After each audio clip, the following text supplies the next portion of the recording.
Chers frères et sœurs, salut. Et ça dépend du temps pendant lequel vous nous suivez. C'est toujours votre humble serviteur, l'apôtre Valentin Kanida, dans son émission Outranche, mon opinion politique. J'appartiens à la République démocratique du Congo, bien sûr. Donc j'ai des avis à émettre par rapport à l'actualité politique présente, aux enjeux du moment, parce que on doit s'occuper de la politique étant donné qu'elle s'occupe de nous. Et si vous ne vous occupez pas d'elle, elle s'occupera de vous, mais en mal. Pas pour votre faveur, mais en votre défaveur. Voilà pourquoi je viens encore aujourd'hui, comme je vous avais promis que dans cette tranche, mon opinion politique, je parlerai de ce que je pense, parce que je suis l'activité. Je suis en train de suivre tout ce qui se passe, ce qui se dit, ce qui se fait en République démocratique du Congo, qui est notre chère patrie commune, et que nous partageons tous, je dis bien sûr pour nous les enfants de Dieu et les citoyennes et citoyens congolais. Et voilà.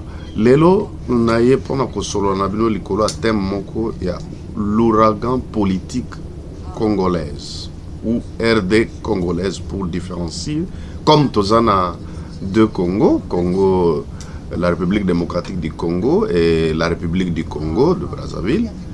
Et donc, naye kolobela makambo etali l'ouragan politique de la République démocratique du Congo. Quand je parle de l'ouragan, je parle du vent. Je pense qu'il s'est passé en Haïti dernièrement l'ouragan, c'est-à-dire le vent, la tempête qui a tout basculé, tout détruit, et voire même l'Haïti était déchiré en deux morceaux. C'est-à-dire l'ouragan a réussi à diviser même la terre, donc créer l'érosion qui a divisé le pays ça et là. Donc l'ouragan, c'est un vent un peu tué, un vent terrible qui ne laisse jamais stable quelque chose partout où il passe. Il en est de même pour ce qui se passe en République démocratique du Congo. En République démocratique du Congo, il se passe l'ouragan politique qui a secoue ou qui secoue en ce moment même la classe politique congolaise. Mais je vais vous dire trois buts de cet ouragan politique congolaise. Et d'abord, qui l'a créé et le but de cet ouragan et où cet ouragan va nous amener tous, parce que chacun sera quelque part. C'est lui qui a créé cet ouragan, c'est Dieu que vous et moi, nous avons invoqué pendant toutes ces décennies, pendant tous ces siècles de souffrance, pendant le temps pendant lequel la kleptocratie violente était en train de diriger la République démocratique du Congo. Mais comme Nzamba alingi mboka na biso alingi pe États-Unis sikanga na zolobela bino awa, Nzamba créé ouragan wana politique awa boy. Et l'ouragan est memi Hillary Clinton et tieye pembeni na ba démocrate. L'ouragan siko ezomema Trump, Donald Trump ti na trône ya États-Unis. Muntu oyo na campagne kuta azaki favoritité, donc c'est-à-dire azaki favorable te na primaire. Baza ko voter kaka na bato. Mais bato na parti na ye moko basundula ki ye bolanda ki yango. Muntu oyo que na ba débat politique nyonso y a bimakité que à l'équipe par rapport à sondage.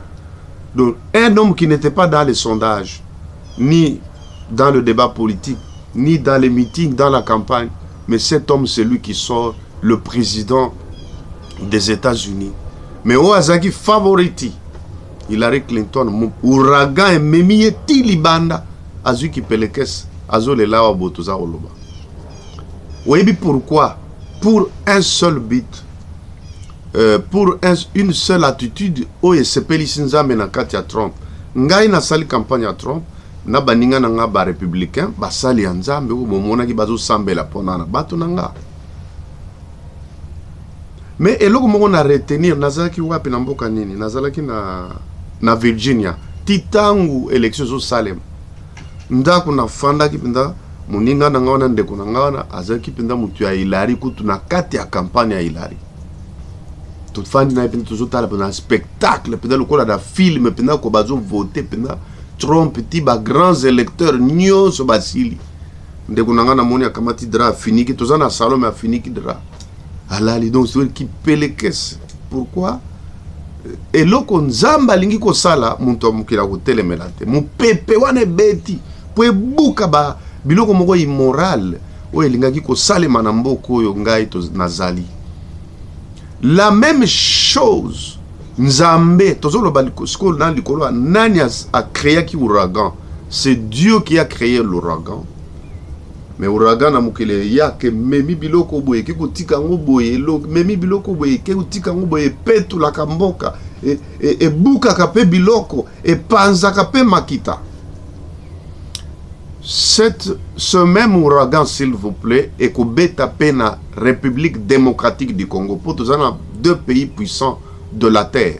Bon, ils ont trois. Il y a Liboso, États-Unis. Il y a Mibale, Israël, Mboka Yanza, mais selon l'élection de Dieu. Il y a Misato, République démocratique du Congo. Et Sika Pindamba, Bomba Bozunaye. Mais Bible lobby que Sika Bozuya Moutezali, ne Sika Motema na Moutezalaka. Tanaka un riche. Ata tongi banda kuwapi me esika trésor ezalaka nde esika ya azalaka. Nzambe pe aza riche na biso esika bombi bozwi na ye nyonso ndenge bandeko mosusu balobaka ke apesi bozwi na bamboka ndambu me oyo nyonso etikalaki stock atiki na République démocratique du Congo. Dieu a laissé ça là-bas. Alors maintenant pourquoi l'ouragan? L'ouragan oyo ezobeta siko na République démocratique du Congo eza pona ke ba nzamba lingala kisabino nani azali nani na classe politique même na classe civile qui est qui, c'est ce que Dieu est en train de faire là-bas. Na côté politique nzamba ola kisabino na bao ba mibengi ba opposant nani aza vrai opposant nani aza faux opposant bozo mona binomoko bao bazo se disqualifier bao bazo se qualifier. Le vrai et le faux marche de pair, mais nzamba beti ouragan politique siko po apone la bino. Même côté à majorité pas ya Joseph Kabila kuna sénateur à vie, azako tala sikoyo qui était pour lui et qui était contre lui. Bao nyonso bazo meme na erreur. Pendant que yé appuyé, j'apprécie ça, Joseph Kabila, j'apprécie cette dernière attitude, ya que au moins pendant que au kufandengo anate il faut qu'il y ait une élection. Au peuple congolais élection. Yo Joseph Kabila ou la kaka na nzambe pe na batu na nzambe américain na lobaka pe na ozonga la ta moi muke awa boye que ngai na kolonga pouvoir na kimia nyonso eza boyete Joseph Kabila. Mutu wana oyo musali nzambe wana Fodé Bishop Fodé chef nanga direct na corporation na biso pasteur Mugalo yebi. Donc s'il fallait qu'au conseil Joseph Kabila, pour mon pépé ouragan bétate, il fallait depuis longtemps conseiller Alinga qui a même élection à Kitoko. Il y a propre.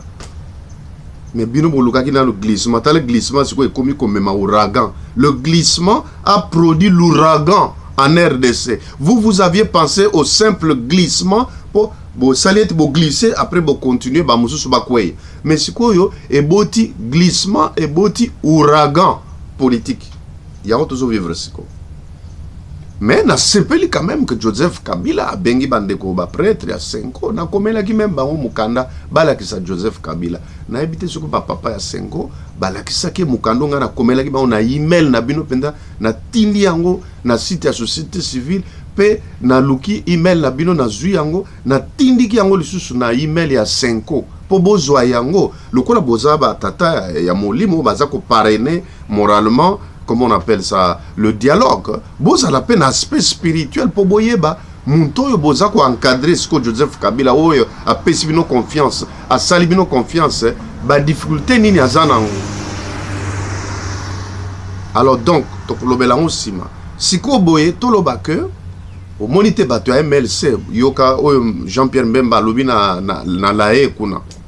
Yoka oyo F Bazaï bazoloba awa bona otiko tanga ke bande ko mususu ya front citoyen pour le respect de la constitution ba désavouer lisusu la garante de la constitution F Bazaï ndeko nanga F Bazaï oyebi ki naza ko lula yo na sens que ozapna leki ya kipa vita mais Bah, excuse, bah, prise de position na yo vraiment na désavoué penda. Bon, na bois qui si yote mais na désavoué ce que j'apprécie en vous.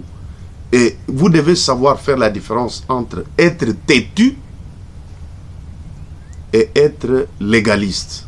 To confondre kelo kwa rami. Mutu muso azaka têtu penda boya ma amunyoso. Eza na ndaku, eza na musala, mais bato bakomona ah za légaliste te. Wana ki têtu ndenge ba mutu makasi. Matoi mangongi.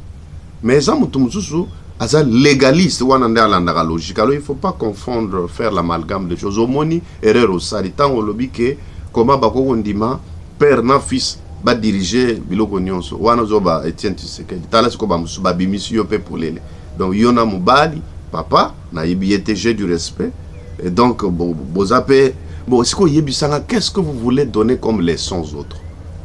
Tala vital caméra suki wat. A commis que Diembele est côté à parlement, côté ya batu ya rassemblement, pour avoir moins confiance à peuple.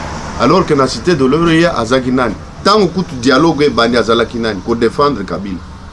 Donc l'ouragan politique, Ntina Nango, et Zapoe même à Moutounion, soit à Kosaki à opposition, à se retrouver dans la majorité. Ou azaki na majorité mazam te opposition soko azamwana Congo pendant conscience zo sala alongo kuna aya na camp oyo na on a apprécié G7. En tout cas nazaki na confiance na binote pona lingaka te bato yo soki une année élection tikali balongwe la majorité ba na opposition na mona banka suspect et si souvent botala bazara suspect il faut qu'on veille à l'école bato wana mais les derniers événements hein ya bande quoi G7 bazar constant ba tenir et peut signer confiance moi à 10% mais il faut bon matisa ngwe pananga na moni pende ke bobima ki kuna po elo oni bogolula kuna ba poste ministériel yango bo abandonaki siège na parlement donc na assemblée nationale bino nyonso bozaki ba député bolongwe na majorité po boya boye po bosala obozo sala lelo c'est que quelque part ezaki pona intérêt te po elo oni bogowela na gouvernement ezoya. Ya on a sepeli na bino mingi lo sako na G7 na oye tikali siko pona silisa video oyo e yali ke classe politique nyonso congolaise bayeba ke soki tozo lobela makambo ya la refonte totale ya fichier électoral ya CENI refonte liko ba ko détruire nyonso ko bandela zéro sans ko bomba ta eloko moko refonte ya munene nzamba bandi ko sala na nzela ya ouragan o atindiki ezali nde refonte ya classe politique congolaise. Mais cette vraie refonte et ko sala mara na nzela ba élection pe na nzela sondage pe na nzela ba acte politique au bozo poser notamment bozo poser mbala moko peuple à comprendre que ah munto ya azaki faux. Au moins te bato mususu bazaki biloko ba hypocrite neti bazana opposition neti bazaka wapi neti bana katikati nzamba kubimisa moko yango na lobi en tant que musali ya nzambe Congo eza basali ya nzambe bakimpa vita ba mama mafuta mama kimpa vita papa na biso Simon Kimbangu ba o nyonso bakufa kala dazo baka pona kote ya bato ya molimo kote ya basali ya nzambe. Bazaki basali anzam, le Congo appartient aux serviteurs de Dieu. Pour baonde batu ya liboso avant ba politique ba ya kokufa na 1960 na ba mususu mais kala bazako bomande batu mettant classe politique au ba belge ba format qui ba évoluer wana po ba sala ba ngo ba yeko tomboka ba kufi ezaki na ba année 59 60 mais batu ba bandi ko bunda depuis des siècles pona Congo na za basali anzambe ba kimpa vita mafuta ba tumba mapenda ntu ba tumba ye na mwana na Mukongo. Simon Kimbangu alalaka na pièce moko mukebo yesuki combien de centimètres pendant 29 ans. Bon sali ya nzambe Congo eza ba sali ya nzambe ale moloto ba kufi ba sali ya nzambe Albert Lukusa baza ebele. Alors muntu akoko sakana na Congo te. Donc comme si comme peuple abanda ko sanctionner ba politicien. Donc nazo na lingaki na loba lelo ke peuple congolais boyoka l'ouragan politique on nzamba créé na Congo et yalipo amema muntu na muntu achaye na place wa sengeli ala kisabino na polele ke talata musu muntu bo sala confiance azabo oyo boya za kota majorité azabo oyo bazo bebisa Kabila eza muntu bo kingandi pakala songolo oyo na opposition ba misala ki lokola ba opposant ndoka bango te nzamba memi bango atiki muntu na place na ye ntala tina ya l'ouragan politique oyo nzambe acréé na République démocratique du Congo. Nga naza liso ya nzambe, naza candidat président de la République, naza kobongama, naza otalela bino lokola mutu aotala na fenêtre. Puis toza kolanda évolution point par point, élément par élément. Rien ne nous échappe. Yango bolandaka bao balingi bayeba makanisi nanga nini, bolanda nde site nanga internet ezali www Valentin Kaninda, Kaninda avec Y bien sûr, Kaninda, Valentin Kaninda en un mot, .com. Okutanga projet nanga, vision nanga, makanisi nanga, ba opinion politique nanga, ba émission évangélique nanga, ezana katiwana. Toza na bino nous vous avons dans l'œil. Toza kutala, toza kulandela.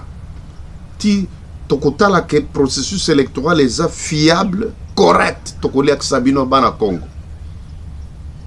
Merci mingi pour kolanda biso. Merci pour na ba encourager biso o ba yebi que il faut musali nzamba diriger ndemboka wana. Même Kabila za besoin na lobby ko batu ya majorité bazo bangande. Prise de position à Kabila wana eza ouragan ekoti bokomona kala mingi te ouragan ekokota pekuna po ezo tambola opposition majorité société civile même na kati ya peuple tokoyeba qui est qui. Na linga kinde koloba ndenge wana bandeko nanga na lingi bino mingi musali nzambe alobi que pour l'amour de Sion je ne m'intéresse pas. Moi je dis que pour l'amour du Congo je ne m'intéresse pas. Na pesimbote na bandeko nyonso classe politique o bazana conscience pure.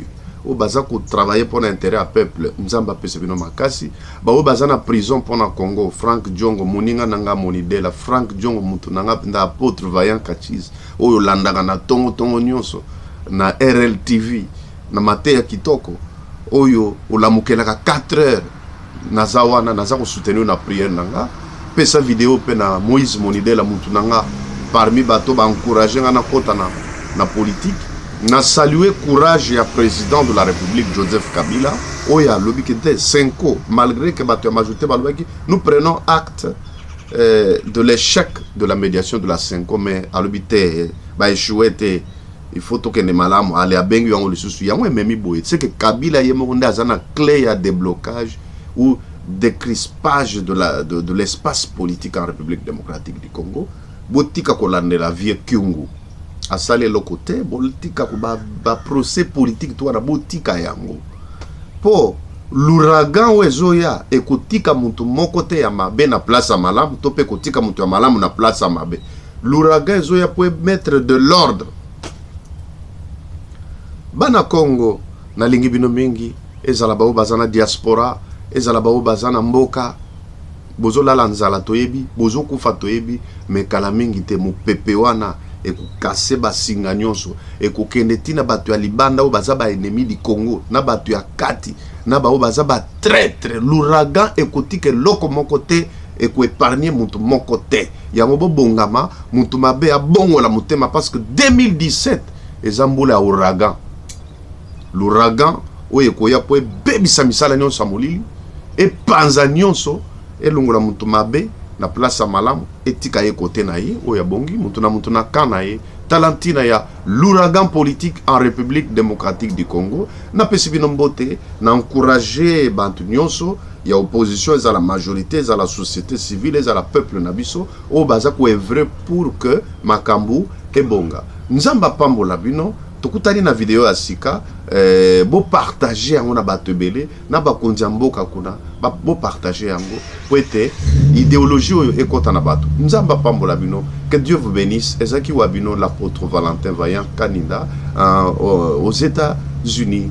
May the Lord bless you. Thanks.